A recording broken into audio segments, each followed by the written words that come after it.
Forex Focus brought to you by IG, doing some price analysis on the biggest pair in the Forex market by volume standards, at least over the course of the last several years. You could take a look at the metrics online for volume among major pairs, but eurodollar really takes the cake there. And we're looking at this market at a time where I think is really an inflection point for either returning to parity, where this market was a year or two ago, or returning to its prior heights that we were used to seeing, between 3 and 30 years ago, which is to say, 120 to 150 in the euro versus dollar there.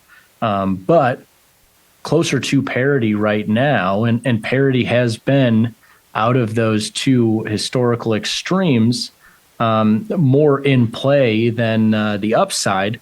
And we've seen a couple of periods since this parity event that we'll show you in just a second, where the euro has tried to break out to the upside. You see it there in the summer of 23, and you see it there at the end of 2023 going into this year. It gets above 110, maybe gets to 111, 112, and then inevitably it comes back under 110, which it has like in these two occurrences that we're looking at. And in the occurrence of last year, between July and October, went all the way from 112 all the way down to below 105 at one point, pretty close to that parity price level. And we saw this again recently. Market gets back above 110, runs up to 111, and now has traded 200 pips lower from its high, around 2%, over the course of the last month or so, the first couple of weeks of 2024, which is a pretty big move. And while we're not at one of these price extremes that we've historically seen, parity or 1.25 to the upside, it definitely feels like it's at an inflection point. And similar to 2023, though it maybe didn't get to one of those price extremes, parity or 125, but definitely made pushes in either direction, and will likely make a push in one direction or another here in 2024. But over the course of the last year, market has been pretty range bound, to my earlier point.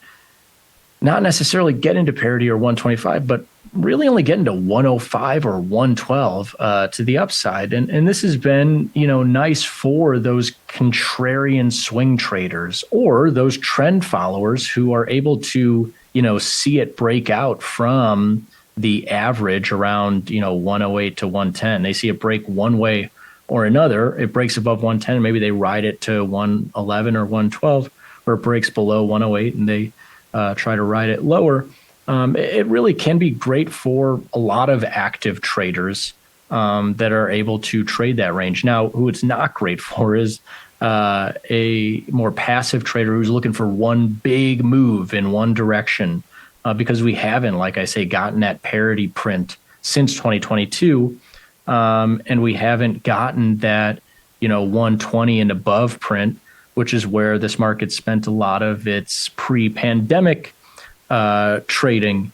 But now I want to start to kind of give a backdrop for the current price action that we're seeing, which is dollar strength and some euro weakness, and what could bring this market down to parity once again. And by to do that, I have to tell the story of the last couple of months. What was giving euro strength over the US dollar was its inverse correlation to US rates. US rates were falling between October and the end of the year in 2023, and the euro dollar market moved from about 105 up to above 110.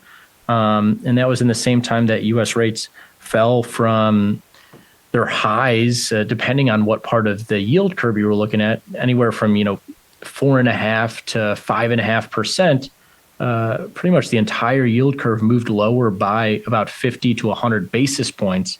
And I'll bring in here this black line laid on top of the eurodollar chart. That's a 30-year treasury yield. And you see from around October to the end of the year, it peaks, and that price was right around 5% and fell all the way down to below 4% right at the end of 2023.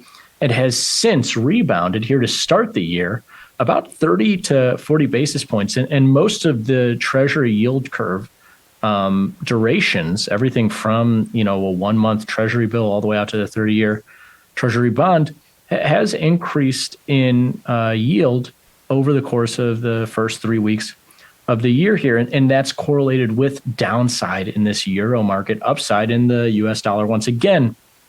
And so now you're starting to see, okay, well, we could see this parity level again if maybe US interest rates don't fall by as much as people were projecting, or they could, we could see a resurgence in inflation and interest rates get hiked again. They don't have to stop at 5.5%. That being said, the market is currently pricing in rate cuts, but the market is wrong constantly. The market flips all the time. And it was actually just a month ago that the market was pricing in an 88% chance of a rate cut at the March Fed meeting, which is coming up very soon, about a month and a half, 2 months. And now less than a 50% chance here today of that same rate cut, right around 45%. And so a big shift from, people see an 88% likelihood and they think, well, that's 100%. It has to happen. They have to cut rates. It's moved to 45% and now less likely than it is, obviously, is almost a 56% chance of no change in rates in March.